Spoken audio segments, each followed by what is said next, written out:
All right, Brendan O'Doy, footballhotbed.com, here with Coach Joseph. Coach, I mean, 46 nothing.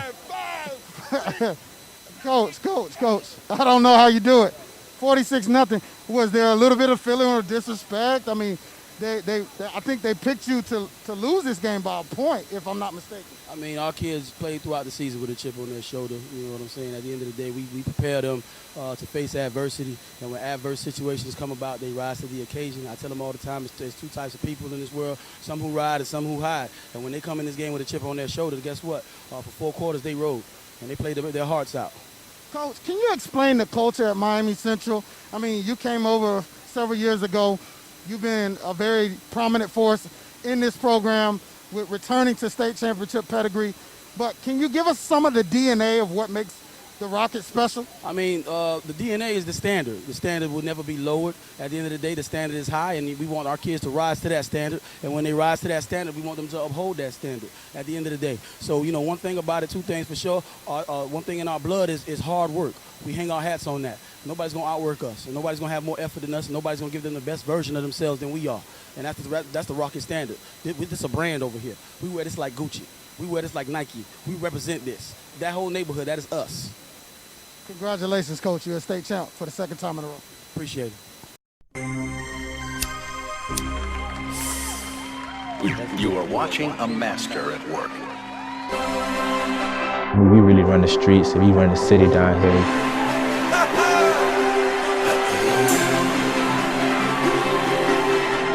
What they should expect when they play Miami Central. That's what I'm Championship is going back to Miami for the first time since 2007. To be a Rocket, that we done did some things that everybody is trying to do. Look at the track record.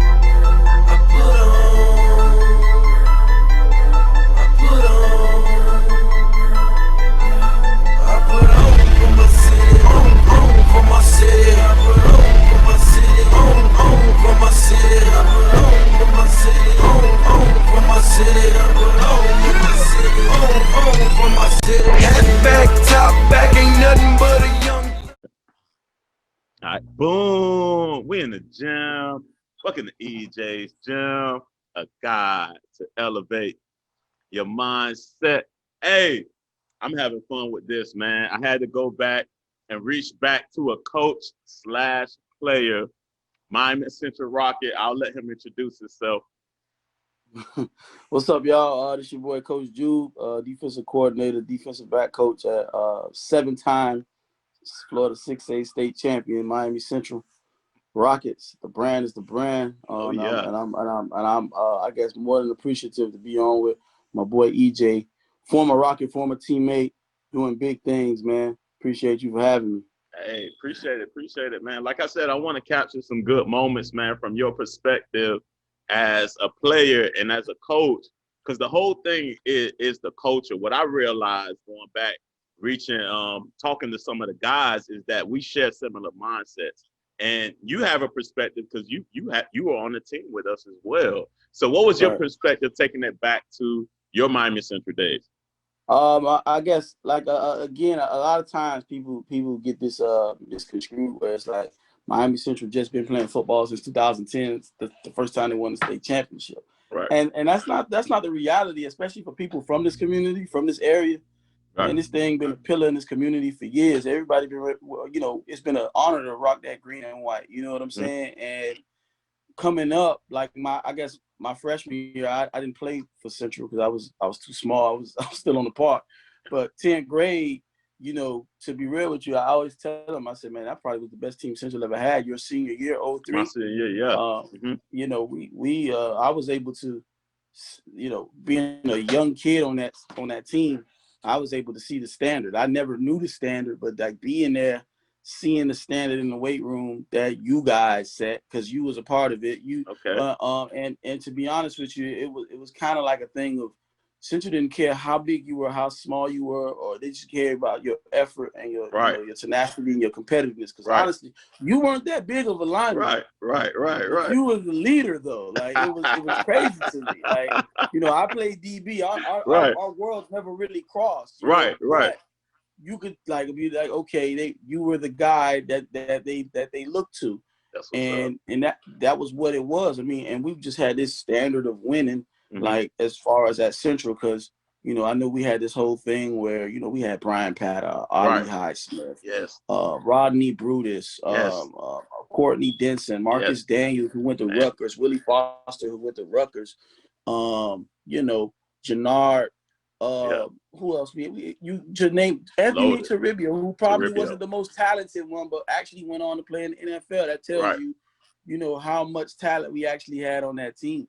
Right. You know what I'm saying? And just for us to, I remember that was the season where we started out 5-0, and there was some things that happened, and then they took away our 5 wins. And in order for us to make the state championship, we had to go 5-0 again. Right. So if on the field, we're actually 10-0, but on paper it's 5-5. But y'all know what's up if y'all met us at the 50.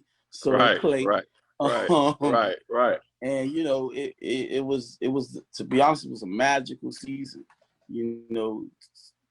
If they made that into a movie, it would be a bestseller because. We faltered at the end, but at the end of the day, the resilience, the drive, the undying will to keep going, that shit was life-changing because it was the expectation as a standard, like, nigga, this is what you do. And at Central, man, it was like little things that I picked up. Like, I remember I was like, yo, being like a 10th grader, like I was like 120 pounds, and like they'd be like, yo, you can't touch this weight room unless you have green shorts. And if you don't have your green shorts, you're going outside with tutu. And I don't know what they did outside with tutu because I always had my green shorts, but whoever didn't, they didn't look so happy when they came back in. So I was like, yeah, I'm not even gonna play with them. Right. I'm gonna do what's asked of me, and that's just that. And that's the type of thing I really feel like I'm blessed enough to, I guess, take the baton really from guys like you, guys like Ali, who've actually given us, that example, and before then, guys like T. You know what I'm saying? Like those type of guys who really set Mike Sherrill, those guys who set the standard for Central, or go even further back, Najee Davenport. That's why I be like, man, yo, stop playing and acting like we ain't been here. Right. You know what I'm saying? Stop acting like we ain't been here. We've been here now. Right. This ain't just been no building, facilitating children. We got some dogs here, man. And now, we've coupled that with, I guess, bringing the tradition continuously and, setting that bar. Because I always tell the kids about this, because they don't know. Some of them weren't even born when this was happening. Right. And I remember one time, I forgot what game it was. And can I tell you about the best team that never made it? And it was like, and I drew out the story. So if I ever told you about a team that went 10-0 on the field and killed every opponent and and had this guy there, and they was like, what? And I'm like, yeah, I was on that team. Yeah, me and Coach Pierre, who, we all was on that team. You know what I'm saying? And Sabbath Joseph, who coaches, Sabbath. And we all were able to, witness it. And I was fortunate enough to be a part of it where like I played, you know what I'm saying? Right. And the standard was the standard. And I always tell kids, I'm like, yo, I didn't give up any passes, not because I was such a great DB. I was in the 10th grade. I said, I didn't give up any passes because I was scared to go back to that huddle. Right. Because if I gave up a pass, I had to face Chevin Pace and Ali Highsmith.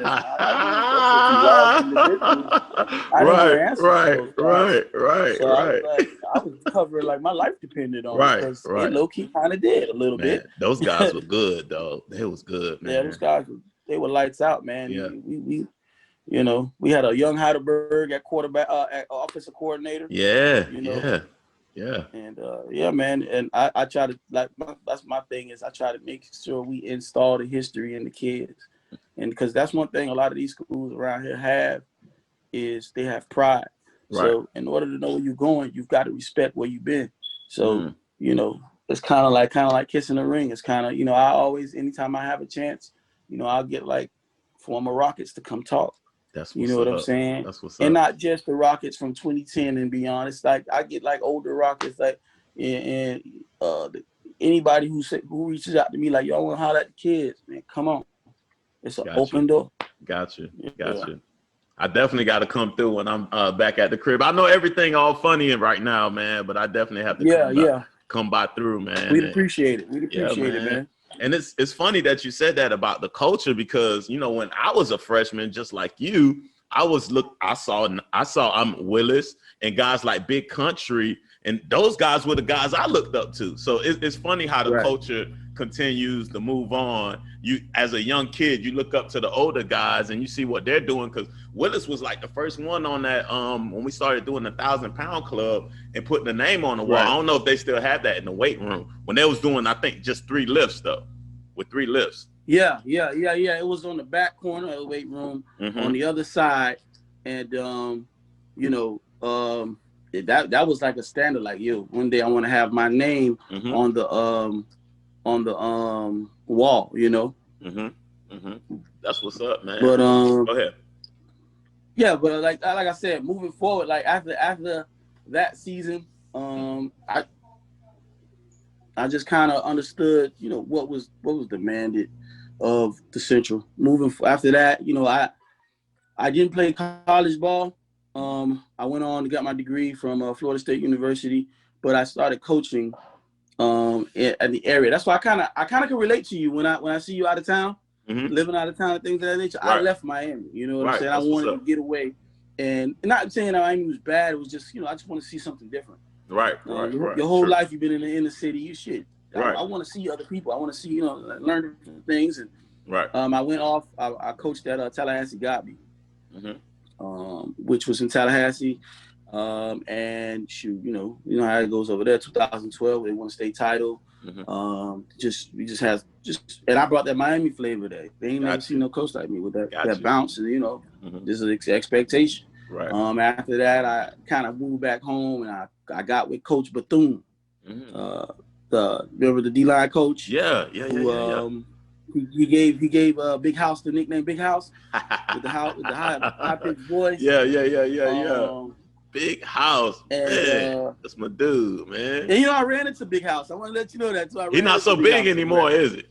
He's not so big anymore. He told me, he was like, yeah, man, I used to play for Central. I'm like, yeah. He's like, yeah, man, you probably don't remember me, man. 03. I'm like, I played on 03 team, Big that's like a fraternity. Like, who are you? And then he was like, they used to call me Big House. I was like, oh, Big 99. I remember you, Yep. And we was at Springs, and a couple, we did okay there.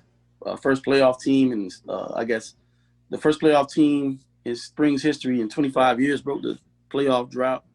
And I'll tell you that too. I commend you with that too, because a lot of times, as far as player development, that's a forgotten skill in coaching. Right. I would say, and you know what I'm saying. And my time at Springs is honestly the I would say the basis of my coaching. Gotcha. Because when you're dealing with kids who aren't like naturally, I call them gate jumpers. Who can just jump the gate with no hands. Nothing. That's back at the crib though. Yeah.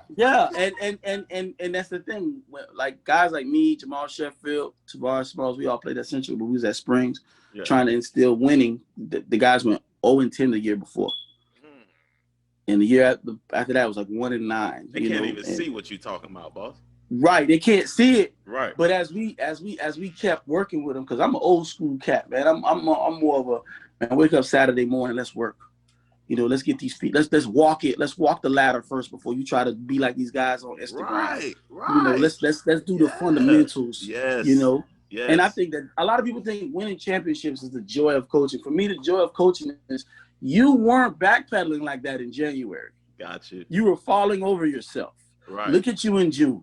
Yeah. Look at the progress. I love that. That is the part of coaching that is intriguing to me. And that's why I say my time at Springs, because after we did our time at Springs, we made it get to the playoffs, and I went back to Tallahassee. I'm a well-traveled coach, as you can tell. Yeah. I went back to Tallahassee. I got a job at Tallahassee Lincoln. They used to be a powerhouse when I was in school. I remember them. Yeah. We was at Lincoln. Coach cats like John Burt, who went to Texas. And after Tallahassee Lincoln, what's crazy is I got a call from a coach. You may know this coach Stephen Field. Yeah, Coach Fields. Yeah. He coached on that 03 team. Yeah. I know. I was rapping with Coach Fields. He's at Miami right now. Yeah. He called me. He told me he was the head coach in Ocala. Yeah. And he wanted me to come be DC over there. And I went over there, which was culture shock because it was country as heck. But we did our thing there, and then I came back home. When I came back home, I was at Northern for a year, Carroll City for a year. So were you with then, Coach Heidelberg? When I do these coaches, yeah, you were, yeah, okay. yeah. We all coach with Heidelberg, and we always talk about the old days and how, like, and me and Maul, we would mess with him like, man, you don't got soft. You're not the old Berg anymore, man. The old Berg would put a bomb first plate, Right. That was, man, I get my offensive swag from him, man. I'm not gonna lie, man. I used to go back because he used to have like those a class in the portable. Man, I used to tell teacher, write me a pass. I'd sit in his class all day. Yeah. His class was the hangout spot. After we left Berg, I ended up going to Carroll City. Carroll City was an interesting thing for me. I think it's part of my journey, just going different places, and then I guess just internalizing their culture. Internalizing, because I'm a big culture guy. Gotcha. You know what I'm saying? And that locker room and just the precedence of what you want and what you want out of your kids. And after that, that's when I got the call to go to Central. And the thing is, who wouldn't want to go home? Right. Who wouldn't want to go home? And and when he got here, contrary to popular belief, it was like, Central hadn't won a state championship since 2015. So it was like a drought. It was like a 4-year drought. And cats like Pierre Actis, cats like Jamal Sheffield, cats like Tavares Smalls, cats like Sabbath Joseph, Coach Adler Augustin, Hudson Milne. These guys are instrumental in the community. Gotcha. In bringing back the block. You know what I'm saying? Got you. Even no stone unturned, and making sure, because a lot of times we forget about our feeder patterns, and we like, nah, man, them babies, we gotta love them babies. You know what I'm saying? Because eventually, them babies, they gonna be the ones to help us. Right. For sure. So I tell them all the time. I sing this song, especially when a senior trying to show me up or something. I say, hey, I believe the children are the future. Teach them well and let them lead the way. Right. You know what I mean? Right. I'll play a young guy that I got 3 years with. That's it. So that's one of the biggest things. I think for me, when I got here and when I took over as a DC, one of the biggest things that I tried to infuse in them was two things. Was one, we respect the past, but we can't live in the past. True. True. I told him, I say, hey man, Dalvin Cook is not gonna walk through these doors. Right. Joseph Yerby's not gonna walk through these doors. It's a respect to them and everything they've done. But you gotta do your own legacy. That's it. You know what I'm saying? You gotta uphold that. And I guess when you set that standard, like it's on you, then and a kid knows that, then they use that as fuel in every drill. Right. In every rep in practice, because that's where the game is won. It's in practice. It's in practice. That's man. In practice. Then, off-season practice. Off-season, in practice, every rep in the weight room. That's it. You know what I'm saying? That's it. Like when you know I'm the guy and you ready to give up on that rep, you got to think about, what's at hand for you. Then we talking championship and things of that nature. Yeah, I remember the weight room, boy. We used to make the walls sweat in that bad, boy. Fogged up, man. Fogged up. Coach P, he does a great job in the weight room for us. I really think that's really in the days of 7-on-7, right? And a lot of these agility camps. I think that's what really separates us from everybody else is that weight room, them trenches. Nothing has changed. Central has always been about that O-line and D-line. Right. If you don't have that, you have nothing. Right. You can't. Because a quarterback can't complete a pass on his back. Nope. Right. Nope. So we've been big on that. I think when we instilled that culture again and got that feeder pattern right and got that JV right. JV is so important. That matters. JV is so important. A lot of programs, they treat their JV like the second hand. Not here at Central, man. We know they're important. The varsity coaches go down there almost every practice to say, even if it ain't the coach, to say what's up. Hey, why you doing? How you? Because that's big to them kids. Right. Wow. The DC came and said something to me. The OC, yeah, it's huge to them kids. And them kids are at pivotal points in their life where they don't know where they're going to go left or right. You know what I'm saying? So if I can be a boost for you taking that step right, then I'll do that. You know what I'm saying? Right. And even that first year when we I think 2019, we had to clean house a little bit with the seniors. Yeah. Guys who didn't buy in. And, you know, it called me crazy. But I am something a little crazy. Something off about me where I was like, you know what? I'm going to go. We probably started on defense, like 4 championship defense, 4 freshmen that year. And it was, to me, it was a testament to, hey, man, because I tell kids all the time, they're like, Coach, you got favoritism? I'm going to be honest with you. I do. And I said, my favorite guys are the guys who do what I ask them to do consistently or where I tell them to be. I don't have to follow them around. Those are my favorites. So if you want to be a favorite, you need to be where you're supposed to be when you're supposed to be there. Right. And that's not just on the field. That's in the classroom. That's at home. Now, if you don't do these type of things, then how can I be able to trust you? You know, and that's the thing about it. Me personally, I don't coach to a kid's capability. I coach to their capacity. Gotcha. Yeah, hold on a second. Yep. Yeah. And you got me? Yeah. I coach to their capacity. Got you. I think that's big, man. That's big as a coach, just giving a kid accountability, you know, and having them be accountable because just like what you said, if I can't trust you off the field, how can I trust you on the field? Bingo. And they don't understand that it goes hand in hand. They get like, Coach, I was just late for class. Like, what that got to do with? Yeah, well, if I tell you to blitz the B gap, you're just the same thing. It's the same thing. Right. So we working on building trust on and off the field, being you know, upstanding citizens in the world, man. Do what you're supposed to do. We always say, I say, be where you're supposed to be when you're supposed to be there, and they say doing what you're supposed to do. Bingo. Don't just say, because you could be where you're supposed to be when you're supposed to be there and not do what you're supposed to do. You could be in class on time with a paper out, but you ain't doing no work. Right. You get what I'm saying? Like that's just because you got a job, that doesn't mean that you do work. Right. You know? Right. Got you. Hold on one second, Coach. It's all good. All right. Yeah, so that's really what it is, man. And we pride ourselves on having kids like that. It's a big culture thing. And just letting the kids know the expectations of what's in front of them. Right. You know? Right. So, that's what's up, man. So all right. So like being that you were on the journey to get Central back to a championship level, like being at that level again, winning what, 7 in a row? This is 7-1, right? It's not 7 in a row. It was 5. It was 1.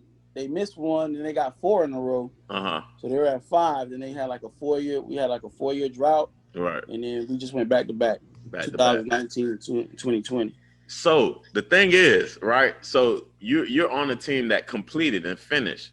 Like, how do you prepare guys that's already full? Like, you know what I'm saying? You already taste the championship. You know what it's like to get there. So how do you come back and feed them again as a coach?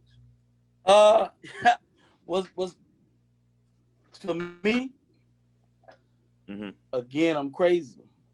So, and my kids, they embody the craziness of it. You know what I'm saying? Right. And what it is you just create different, different objectives for them.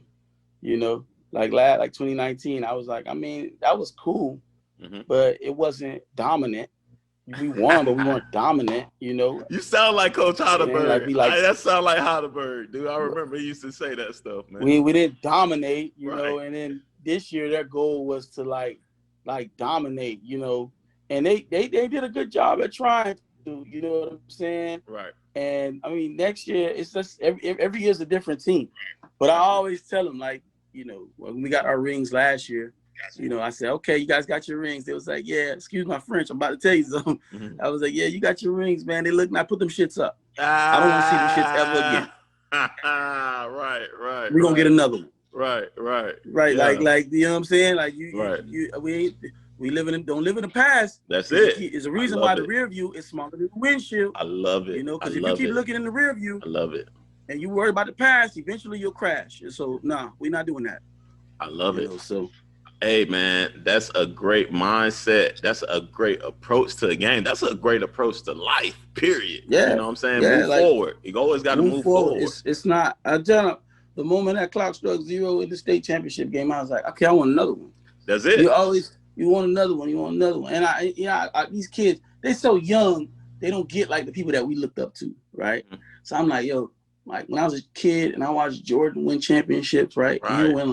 He'll win his second championship, but on the camera, he'll put up number 3. And I'm like, what is he talking about? And he's like, we're going back. Like, yo, this guy's crazy. You haven't even cleared the court yet. The confetti hasn't even hit the ground yet. You already talking about the next one. Right. But that's a champion's mindset, though. You're never satisfied. I love it. You always want more. You know you're a target. And I tell the kids all the time, when you play for Central, you sign up to be the bad guy. It's okay. You sign up to be the villain. They want to see you go down. I love it. We used to love that pressure, though. I know the tone was set, but we used to love the pressure, though, man. I'm not gonna lie. You were on that squad. I'm not gonna lie. I used to see Travis Powell. Man, I used to love it. I just look around, just ready to go. Because we were the show. We were the show. The refs against you. We the show. The refs against you. The teams against you. Yeah. Play a bad game. Your fans might turn against you too. Right. Yeah, all right. Right. I think it's the game. That's right. The pressure. And I tell people all the time, that's the pressure of Dade County. But you gotta absorb, because I've coached everywhere else. I've coached in Tallahassee. There's no atmosphere like that Trash Power atmosphere. It's because you got a lot of things win. Like you got people's, let's be real, man. You got people checks on the line. Right. It's Friday. Right. You gotta cash out. This is what it is. Right. So, and we I've got, and that's the thing about here too. You create those type of hostile environments in practice. Because if you can't take me and what I'm giving you in practice, what I'm throwing at you in practice, what are you going to do against the Northwesterns and the Carroll Cities and the Booker T's when the stands are at capacity and the conch is fried and the barbecue is on the grill and you can smell that smoke in the air and them dope riders at the top of the stadium. That's it. And that band is playing and your mama got your shirt on and your picture on there, and what are you gonna do? Hey, it's time. Lights, camera, action, baby. Lights, camera, action, baby. We've been so removed from this game, but that feeling is still stay the same. Yeah. Regardless. Yeah. Is that removed from this game, but that feeling still stay the same. And there's a couple things that I try to keep from y'all team that I do. Like for instance, before the game, when I'm like, yo, y'all talking? Yo, what's no talking? It was straight quiet. Quiet, dude. It was quiet. Focus though, but that was that focus. We were in our heads though. Yeah, we knew what we were doing. Young, quiet. But see, these kids now, man, it's crazy because like they'll go live on the bus. Like you couldn't do that. No, we were focused. We were focused. It was so focused at the task at hand. Just what I'm saying, doing what you're supposed to do. You didn't want to let your teammates down. You want to be the best version of yourself. And that's what I try to instill. And for me, I give my kids that old school mentality of that. We do that old school. They know because the defensively they go, we don't play that. No, I won't do that over here. I had the pleasure of, I don't know if you know Yo Keith Brown. He was dynamic player this year. He's going to Texas A&M. Okay.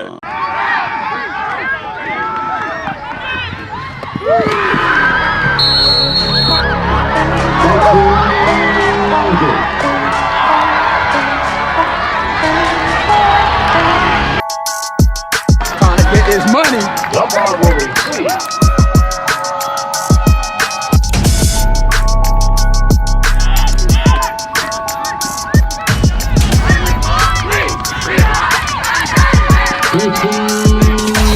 I told y'all I was gonna score right when I first hit.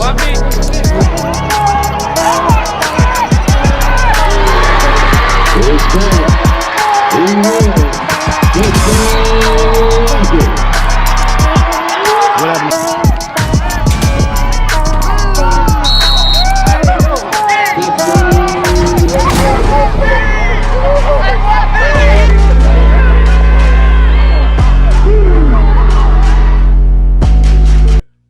And he played both ways. Mhm. And that's another thing that we brought to Central. Was like, yo, man, if you get best 11 play, I don't care.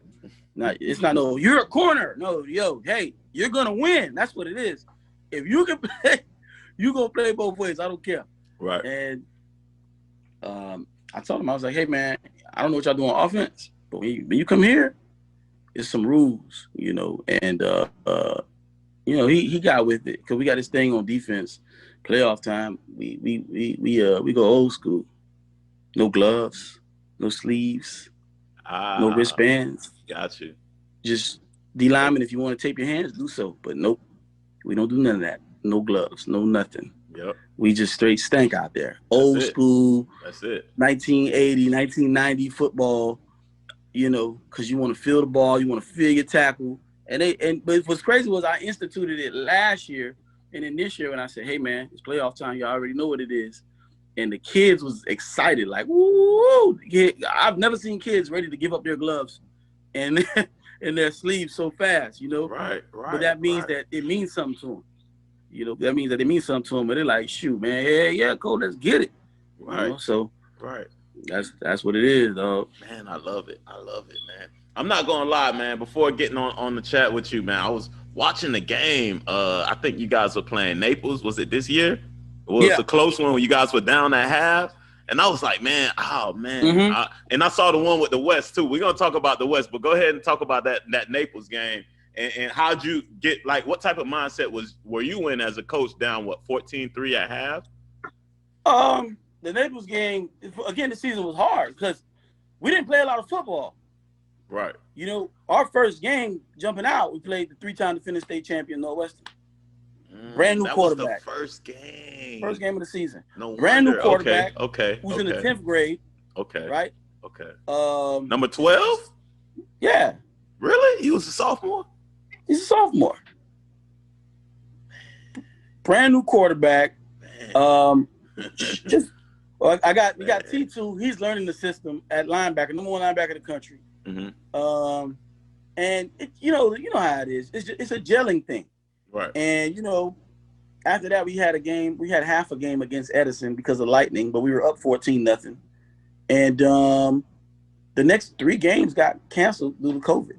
Oh, so we hadn't played any games in like 3 or 4 weeks. And then we played a game against Lely. It was okay. But when you play a team like Naples that's so rich in tradition, has played a whole season, you know, and their system is their system, you know, our guys came out flat. You know what I'm saying? And they weren't the best version of themselves at the first half. But I'll be honest with you, at a halftime, it was no yelling. It was nobody coming down on each other, none of that. It was really just like, hey man, like we know what we're supposed to do. Right. Like we just not executing. Mm-hmm. You know, when we execute, they're dead. You know what I'm saying? And I'll tell you this, one of the biggest things that I think that happens on our coaching staff is that I have a great relationship with our offensive coordinator. Terrific. It's like a mentorship. Like, because a lot of people have egos. I don't. Right. You know, you have 7 rings at Central. You've coached Dalvin Cook, Joseph Yerby. Clearly you know what you're doing. Right.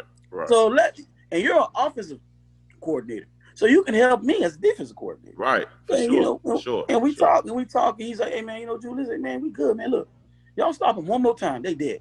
Because we're gonna score. Now the ball's not, and that's what happened. You know, we stopped them. We scored, and the ball got the rolling. It was like an avalanche. I mean, we pride ourselves on defense. We pride ourselves on being prepared, man. Our film sessions and our film study is second to none. You know, like our kids really, they understand. Like you could literally ask them. They can ask your defensive end, hey man, what's the left tackle's nickname? Oh, his nickname's Juju. His girlfriend is such and such. Okay, I need you to know him. I need you to become him. I need you to know how he's feeling today. Check his Twitter. Let me know. Got you. You know, because those are accessible things that you have. Right. You know, and then you can get a 1-up on them. You know, and that's what really showed me. Okay, we working with something, because nobody folded on each other. There was a clip I saw with the quarterback. He came alive that game because he was really having a great season. But he looked at the camera. And he's like, "Yo, we got this. Chill." And that's what I need in a quarterback. You know, got you. He's a gamer. He's right, like, man, we're good. Trust me, we all right. Right. And there was no panic at all. It was like, yo, They don't, and I told the defense this. I said, they didn't get nothing that we didn't give them. So let's stop giving them stuff and let's win this game and let's go home. That's it. That's it. And that's what happened, man. It was resilience. And I ran into some neighborhood coaches that night, and they was like, man, we thought we had y'all, man. I was like, yeah, man, but you know, something about that rocket power, baby. Yeah. You know? Yeah. I said, yeah, good try, though. That's what's up. So, all right. So tell me about, you know, the big rivalry, you know, Miami Northwestern. How was that rivalry? How's that game? How is it preparing for that game? Because I'm not going to lie, my group, we didn't lose. We didn't lose to them boys. Like my Ali, me, Shevin, we didn't lose to them boys at all. Never. Nope. Yeah, your senior year we beat in 2010.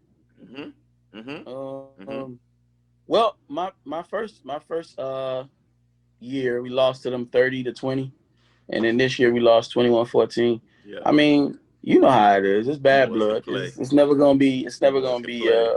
No love or anything like that. It is what it is. Y'all like up the street, whatever. Yeah. I would just say, the first game was more so on. I mean, we had a young team.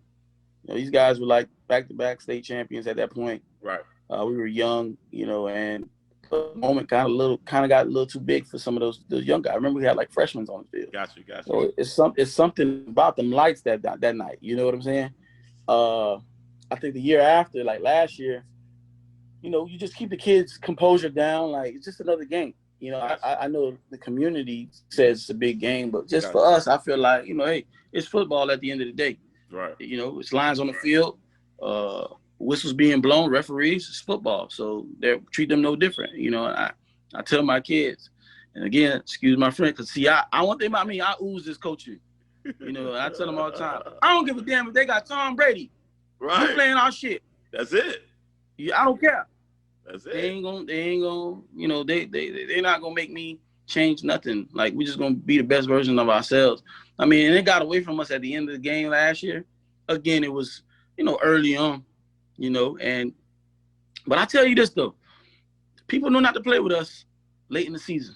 They know, because that's when things are clicking and things are gelling, and because we run a complex system on offense and defense, to be real with you. Really? Like, if you really watch the film, it's a lot of things going on. Yeah. I tell my kids all the time, I'm not in the business of redshirt freshmen. Gotcha. You're going on somebody's campus, it's college ready. Gotcha. You know? And that's what I mean, but I change your life, man. You know, I love it. It's I get those kids on the board, you know, and they can talk with any coach. And that's my pride of it. Like, okay, you understand football. It's not that because a lot of times it's like, all right, you see him, run past him. Like, nah. I need you to understand down and distance. I need you to understand where you at on the field. I need you to understand the split of the receiver. I need you to understand the width of the tackle. I need you to understand the cadence of the quarterback. There's so much different things. These small details are what accentuates a great football player. You're right. Every little thing. Because that's what's going to give you keys. That's going to give you keys to what we're doing. Yeah. I'm an offensive player. Yeah. I know. I mean, it is what it is. Right. And I tell them all the time, I say, yo, I quiz my guys. I tell them all the time, listen, if I see you at Walgreens with your mama, I'm still going to quiz you on aisle 3. Because it's a never-ending thing for me. It's like, hey, so what does 76, was that your number in high school? 78. 78. Yeah. 78. I said, what was 78 when it's a run? What is his stance like? Or number 2, when he's getting the ball, how does he break the huddle? Is it fast? Is he walking out? Is it nonchalant? Right. Like, they get tested on these type of things. Like, I remember one time they thought it was crazy. I pulled out a folder and I gave them like a coverage test. And when I gave them a coverage test, I like got the speakers and I like blasted like band music loud as hell, you know. And I was like, we in the game right now. Y'all got 3 minutes to answer these questions. You know, and that's just challenging them mentally, though. You know, It's not just physical. I'll be honest with you. If you honestly figure out the mental portion of the game. Yep. Look at LeBron. When LeBron got out of his own way, champion. He stopped worrying about the media and he went to go see his sports psychiatrist. Champion. If you get out your own way mentally, and because honestly, preparation mentally breeds confidence. Gotcha. And confident player is a executing player because he knows it. I tell people I liken it to tying your shoe. I say, do you look at your shoe when you tie it technically? And they're like, nah. I say, but when you were 4 or 5, you looking down because you weren't used to it. But now you're so used to it, it's second nature. Right. So it should be the same thing, you know. So What's up? that's one of my biggest keys as well. All right, so talk about confident players. You say you played on the team too with Dino and Bird. I remember I saw a picture because you had a picture with LD. You know, Ali little brother. You played with LD too. Yeah. Okay. So how was Bird? Was it playing against him, or how was it practicing against Bird? Against Bird. Bird's a phenomenal athlete. He's always been. We went to the same middle school. He just had to get out his own way. Clown. That's it. Yeah. And once he did that, then he's a monster. So like so many other kids in this area. Yeah. You get out your own way, you'll start. Yeah. You know what I'm saying? For sure. And you couldn't you couldn't guard Bird on the go route. But what he was doing in college, he was doing that for years. You know what I'm saying? Like that's just what it is. And what's crazy is, you know, when you move away and you got these towns, right? Right. You got like maybe 1 or 2 studs in one town, and then you got to drive like 45 minutes to go see another stud. And then you probably got to drive another hour out to go see another stud. But like here, it's like every 3 blocks. It's like 10. It's like 10. Every 3 blocks is 10. It's like, right. Yeah. Mm-hmm. Right. And then the 10, they have 8 little brothers. That's probably going to be better than them. And if their little sister was a boy, it was because she better than all of them. Right. No, you all right, man. I just remember like leaving and coaching somewhere else because I'm in Raleigh, North Carolina. I watch it and I help kids, and just like you said, I do a lot of player development. And I realized, it made me realize like where I came from. I'm like, geez, man, we had so many athletes, like just at the top of a dime. I didn't realize it until I didn't appreciate Miami until I left. Right. And I was like, because when I lived in Ocala, I was in the country, you know, and I was working them out, but I'm like, dog, Miami is so sick with talent. Yep. It is amazing. Everywhere. Even the backups are great. They just can't get past that guy. Yeah. They can go out of town and be amazing. Right. For sure. I'm so it's so crazy to me. Where I'll give you an example. 2010, Central went to state. I believe every single former Rocket was there. My girl was like, "Why are you going?" I said, "You don't understand. You had to play for Central to understand. This is huge." And when we went to watch that game, Devontae Freeman was at running back. Right. And after Freeman did that game, they was like, "Yeah, they got another back." I'm like, "What?" I said, "Yeah, Joseph Yerby." What? Yeah. He comes and he's balling the next year. Right. And then they said to me, they was like, "You know, there's another back better than him." I'm like, Cook? "You're lying." Was it Cook? They're like, "Yeah." They say it's a little guy. Every time he touches the ball, he just scores. And it was Cook. Yeah. Right. And then after that, right. So I ain't gonna lie, I literally had a conversation with the OC. I said, "Hey, can I ask you something?" Because one thing about me in this profession, I respect those who came before me. And no matter how many rings I get, whatever, I'm always ask. I ask questions a lot. That's why I was able to move forward. And I say, "Hey, man, what kind of math are you doing in the box when you're running the ball?" Because every time it's like insert running back 1,000 yards. It doesn't even like insert back 1,000, and it's like in the touchdowns that they're scoring, and I call them the Emmitt Smith touchdowns. They're not the Emmitt Smith touchdowns where he gets 3-yard touchdown. They are busting like 60, 70-yard runs. So I'm like, yo, you must be doing some type of calculations in this box that are giving you a favorable matchup, because for 10 years, and he said to me, he was like, you know, everybody wants to talk about Alabama because they won 6 rings in 13 years, and they lost a couple national championships. He said, but nobody really says anything about Central, who won 7 rings in 10 years and only lost 1 state title game. Wow. So if you guys can hold Alabama up that high, y'all need to hold Central up that high too. Wow. Because we did more and less. I like that. Wow. I was like, yeah. I tell them, you got teams, You got programs. You got dynasties. Mm. And like the proof is in the pudding. It's a Right. dynasty. It is. It's a decade of dominance. Like you can't tell me, you know what I'm saying? Like, you know, in the 90s, you look at Jordan and what they did. It's like, oh, you know, in the early 2000s, you look at the Spurs and what they did. You know what I'm saying? So,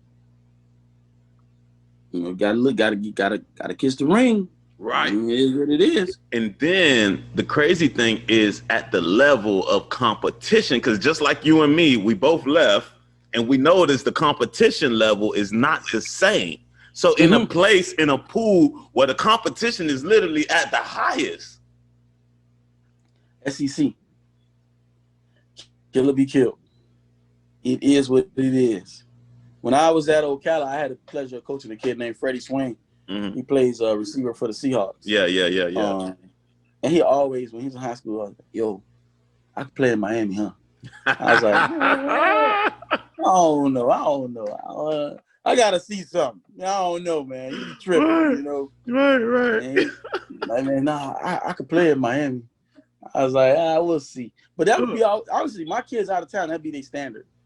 Because I talk so highly of Miami. Right. And, you know, and it was always that thing where it's like, I want to be there. Because that's the Mecca. Like, It is. You can't replicate that. You can't replicate what goes on here in this town. These kids eat, sleep, drink it. And I tell kids all the time, like, listen, man, for me, my biggest thing too is family involvement in your football career. Right? Okay. And I need somebody who's going to have to answer to their dad for dropping that first down pass at the dinner table tonight. Because that means that you're going to try your best to catch that pass. Because, you know, you not only have to hear from me, you have to hear from them when you get home. Right, for sure. It means that much to you. It means that much. That's what's up, man. So, like, who are some of your favorite players to coach, former and currently? I know you just missed your Freddie Swain with the Seahawks. Who are some other players that are your favorite to coach that you remember, always have like a good idea or fond memory of or something like that? You know, oddly, right? I don't want to be cliche, but we all have a special place for me. Like they all do. Because I'm big on relationships. I'm big on that. I'm big on like life with them kids. You know what I'm saying? I'm big on like what you like to do outside of football. Like what you like my linebacker T2. You know, everybody they think he's like this. They had this stigma about him. Phenomenal kid. When you get to know him, he's a phenomenal kid. You know, he wants to open up a restaurant when he gets older for his aunt because she can cook. You know what I'm saying? Right. He's a phenomenal kid, man. And a kid that stood out to me, I'll be honest with you, I still have a relationship with him. It's Freddie. Freddie was probably like one of, I call him my light-skinned son. You know? He played at Florida. They played at Florida. Played at Florida. Right. Okay. Played at North Marion. He actually didn't play for me. I coached DBs. He was a receiver. Oh, wow. Got you. But the bond was natural. It was like it was a mentality that I was instilling on the team, you know, and he just took to it. You know, the greats love to be pushed. Aaron Rodgers that's why him and Matt LaFleur, he wants to be pushed. He wants you to push him past his limit. Right. And Freddie was one of those kids where I remember we played Booker T, because this was when they were on their winning streak. Me and Coach Fields went down there with that team. Right. And, you know, it was at halftime, and I went to Freddie. He wasn't really having a good game. You know, it was a quiet game, really. And I was stretching him, and I'm like, man, what you doing? He's like, what you mean? I ain't do nothing. I was like, that's the point. Right. You ain't do nothing. Right. You better go do something. LeBron can't just have 10 points. What do you mean? If LeBron has 10 points, the Lakers lose. That's it. If you're the man, you got to be the man at all times. At all times. Big time players, y'all say it. Big time players. I didn't tell you to be the king. You said you wanted to be the king. Right. You know, heavy is the head that wear the crown. So, you know, him, Freddie Swain, I would say Jarvis Brownlee, number 3 for Florida State when I was at Carroll City. That kid was I put them through the factory. I call my brand the factory. Gotcha. People be like, why you always call it the factory? It's like stands for two things. So it's like it's a D1 factory. Because if I touch you and you listen to what I say, you going D1. Right. I'm proven across the state of Florida with this. Gotcha. I'm a brand. It is what it is. Gotcha. You get touched by the factory because just like Nike produces the same product, you know the standard. That's what it is. I love the confidence. I love the mindset. I love it. That's I love what it. it I is. love You know, it. it's been try. I tell kids all the time. I say, name a coach who can go to 3 Power 5 schools in Dade County and still have respect. Because I coached at Northern, I coached at Carroll City, and I coached at Central. So guess what? I know what I'm talking about. It's up to you to follow it. If I tell you make a left and it's a big bag right there, you might want to make that left. Because it's money right there. You know what I'm saying? Right. Brown Lee, when I got him, he had like one offer. But I look at like intangibles. He wasn't tall, but his arms were so long. And I was like, yo, man, you just listen to me. And like my factory, and also with my group, to make sure it's I guess parity in my group, I say everybody's good. So if one person goes down, the next person, the same expectations, you getting the same training, so you're gonna do the same thing. Right. And, you know, and that's one of the things is Brown Lee, I worked with him. He believed in me. And I tell him all the time, I said, thank you. He's like, coach, man, thank you. I said, no, thank you for believing in me. You know, thank you for believing in me and trusting me for what kids like you make this profession easy. Right. And he had a dream school that he wanted to go to. We had a conversation. He wanted to go to Florida State. And, and I need kids who have goals. So when you're tired and you're tired of me yelling and cracking that whip and you're ready to give up, I'm going to go in your ear and I'm going to whisper to you. You told me you wanted to go to Florida State. That's what you told me. You said, are you lying to me? Because clearly you have to be lying to me if you're about to give up. Because people at Florida State don't give up. So I don't know. You let me know because I can end this right now and go on by my business. Is this what you want? Because I can't want this more than you. Right. For sure. So and he was a pillar of he's an example, and he got a chance to talk to the team because we practiced at Florida State, and he came and. He talked to the kids, and what really got me was he talked to the kids about adversity. And he was like, man, when I first got to Florida State, I thought the red carpet was going to be laid out for me. And it wasn't. And he's like, it was a reality check. And when he was doing that, I was looking at Yul Keefe and I was looking at T2 like, all right, y'all next. Y'all about to get a reality check too. They only going to tell you what you want to hear to get you there. That's it. Okay, once you're there, it is what it is. Vacation over. And maybe they might even remember the crap you put them through to get you there. Right. So, and the last but not least, I say this: Yul is he's a special kid, man. Like, he makes coaches look great. Because I remember in that Naples game, they had just burnt us on post route. So I was like, all right, Yul, come on. I take Yul. Yul's like my backup plan, my bond money, get me out of jail. Mm-hmm. I put him at corner, and it was a coverage that I called. But Yul saw like the back leaking out from corner, planted his foot in the ground, and intercepted the ball, took it back for a touchdown. And they were like, and he was supposed to be like in the third, but he jumped a flat route.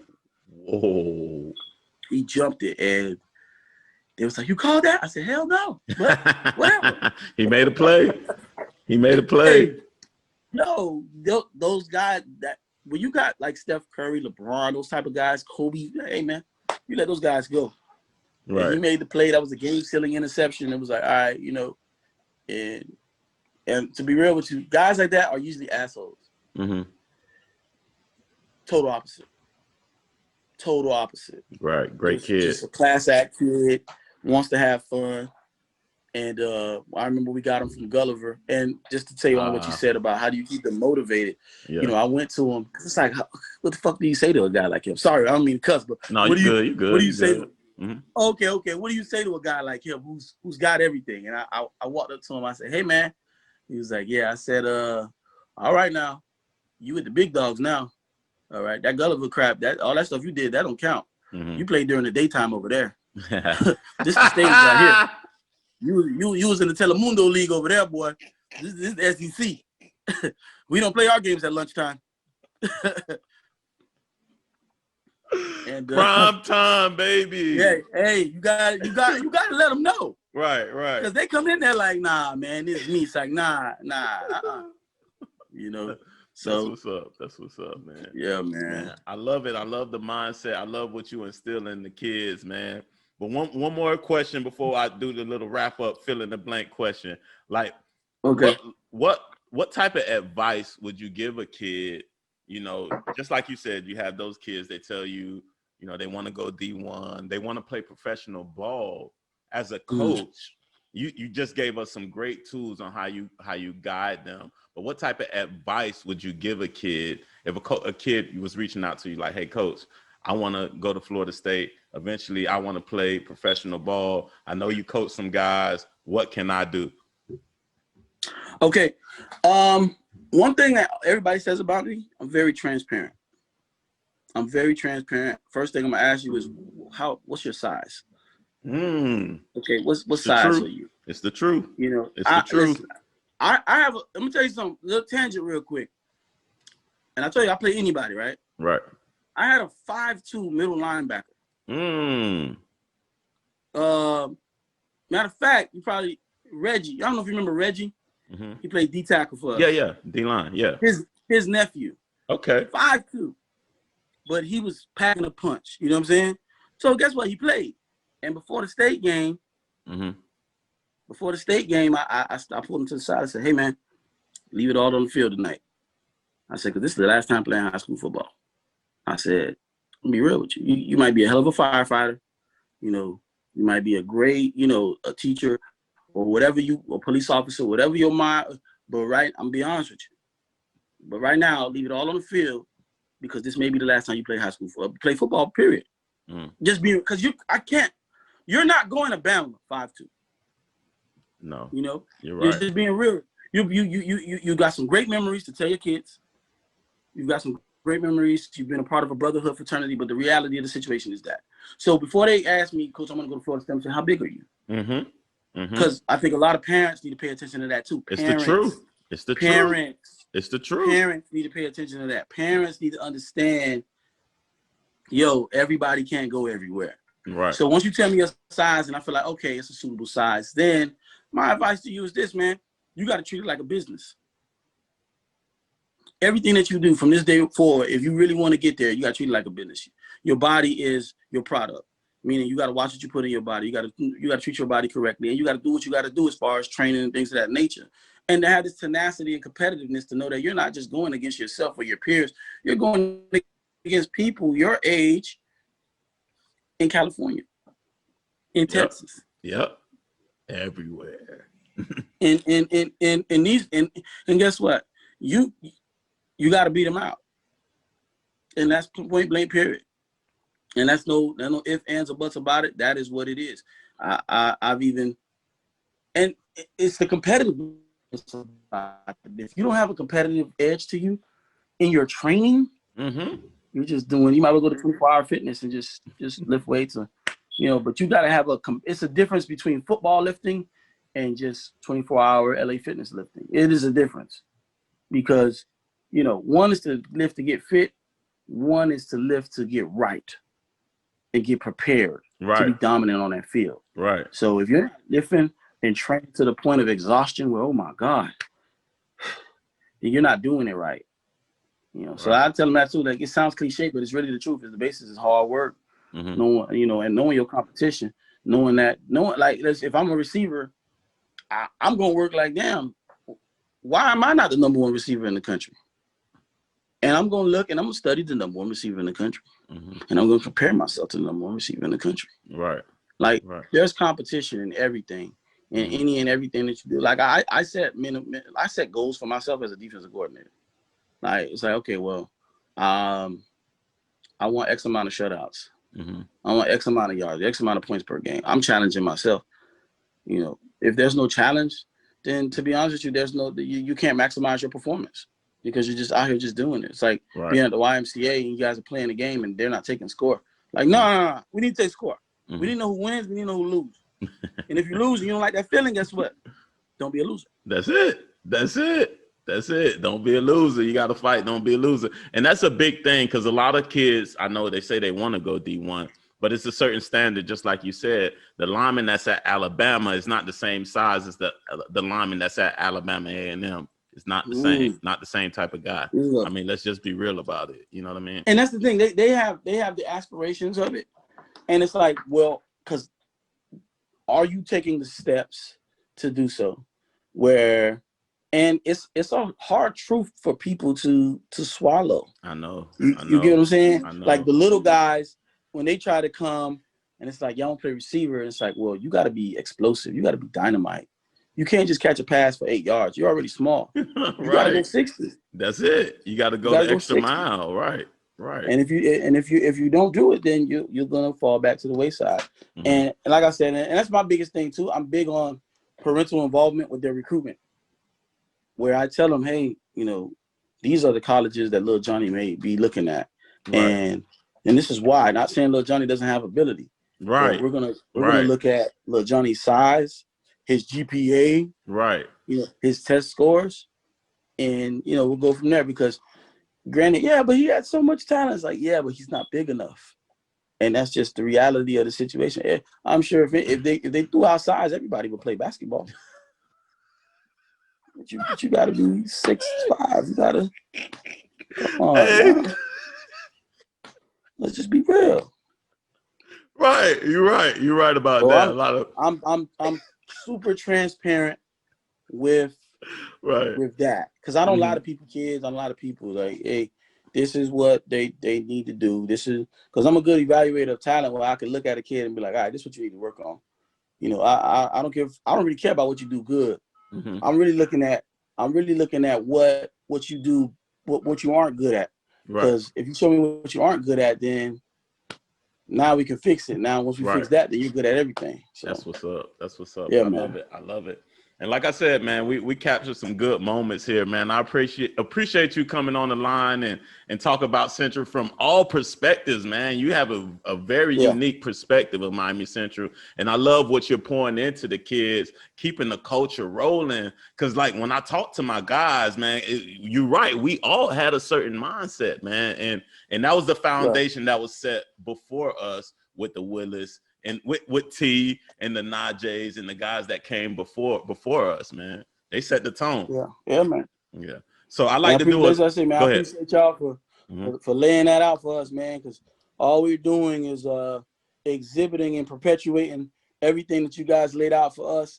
And I tell people all the time, man, these championships that we win is not just for us. Right. We feel as though the guys that came before us, they get a piece of that championship as well, because it's a fraternity here at Miami Central.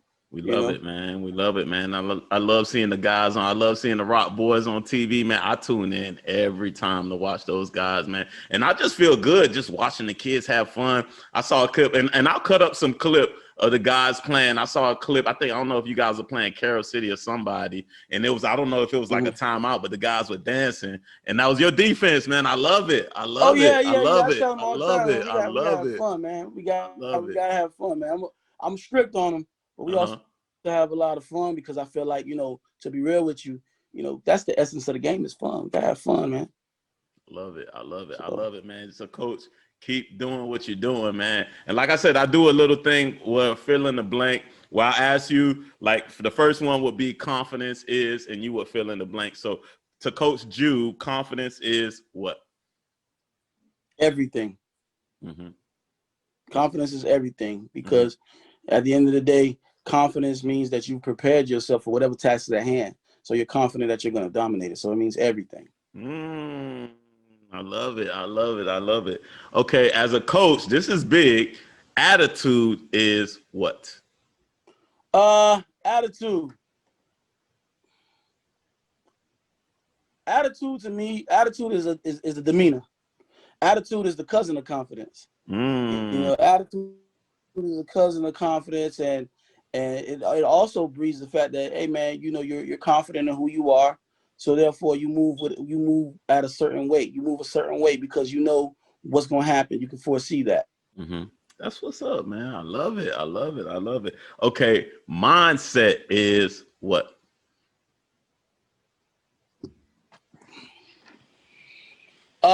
Mindset is the key to success. Mm-hmm. You know, I think I'm big on perspective. Okay. You know, is the glass half full or half empty?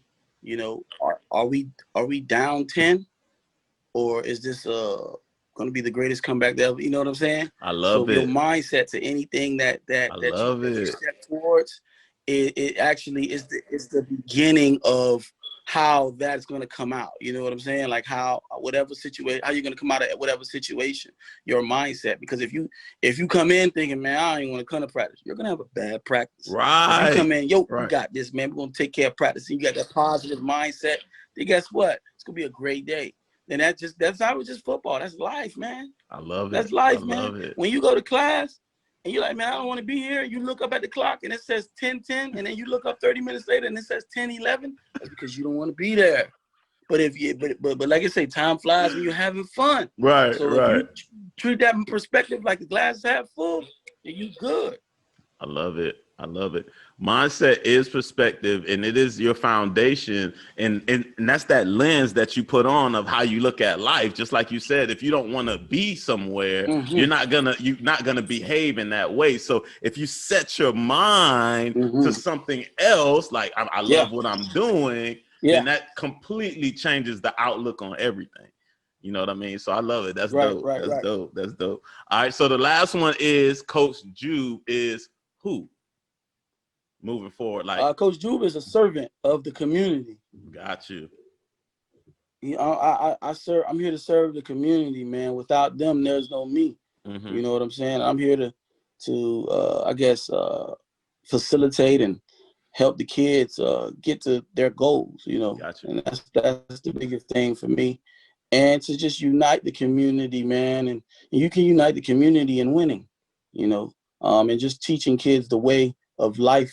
And building, you know, functional young men, successful, you know, and just great men in its entirety. You know, we use different examples in life a lot of times and equate that with football. But we as football coaches, man, you know, we never try to give up on the kid, and because we serve the community and we serve the kids, man. That's all I am, is a humble servant. And if these are the steps that God ordered for me, then I'm gonna walk them humbly and proudly.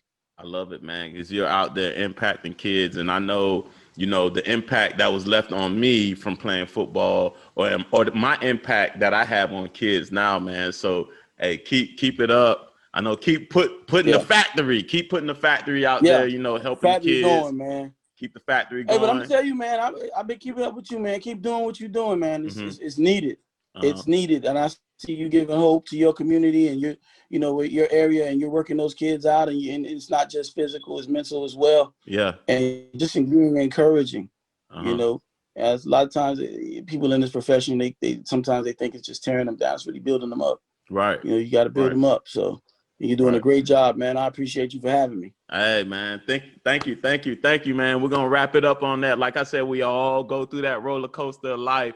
Why not have a guide to elevate your mindset? Jim, out. Appreciate it, Coach. All right, brother.